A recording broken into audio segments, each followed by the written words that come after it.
So I forgot one more thing I wanted to add about problem 1 is since these two are the only maxes and minimums that show up, then, and I can tell by looking at the graph also, then this one is an absolute max and this one is an absolute min. Once I look at that graph, I can verify that. We'll have some other ways in order to tell that, but right now the graphical display was that way. Okay, so moving on to problem 2. So again, the first thing I want to do in order to figure out my critical numbers is I need to take the derivative, and I have two choices of doing that derivative, setting it equal to 0 and setting it equal to undefined. Of course, I have to use product rule on this one.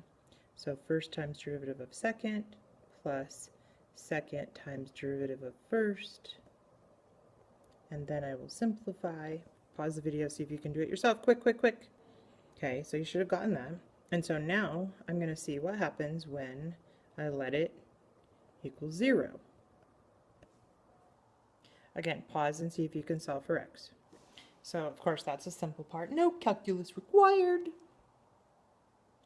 And then the next piece is I have to let it be undefined. Well, I don't have a fraction. I don't have a square root.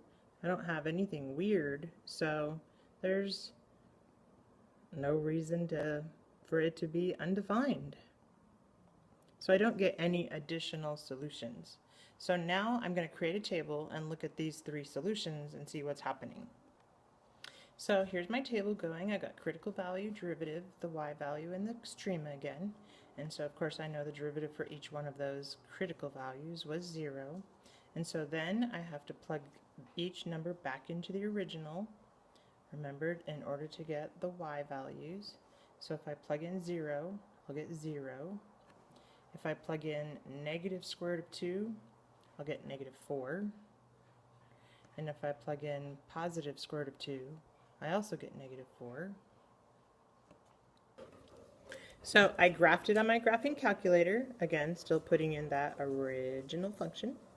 And so I can see exactly what's happening at each of these points. At 0, 0, I have a relative max. It's not the absolute because it keeps on going. But at each of those negative square root of 2, negative 4, and positive square root of 2, positive square root of 4, I have a tie for absolute min.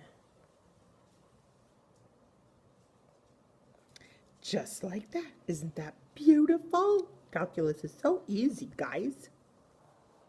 So of course on this next one, I have a piecewise function. So when I take the derivative, I'm going to get two pieces. So the first part, I'll get negative 2x. Keep in mind that keeps the same domain. And for the second piece, I'll just get 2. Again, that keeps the same domain. And so I want to know, when does it equal 0? So I'll let it equal 0. Well, the only piece that I'm going to be able to have any impact on it being equal to 0 is the first piece, because the second one is a constant. So of course I get at 0, which I could convince myself, because if I took the second piece and set it equal to 0, that doesn't make sense. So I'm just going to have this one critical point. Okay, so I only have one critical point generated by taking the derivative, but I need to graph a piecewise function to see what's going on. So you should have big red letters here in your notes to remind yourself of this. So I'm going to graph this. Of course, less than 0, I have an upside down parabola,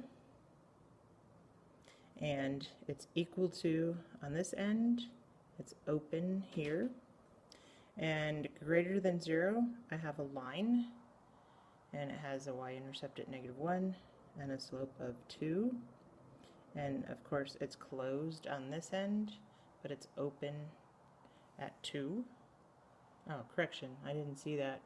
Less than or equal to, so it's closed at 2. Which means I have a couple of other locations for critical values at the endpoints. So I need to include -2 and +2 in my chart.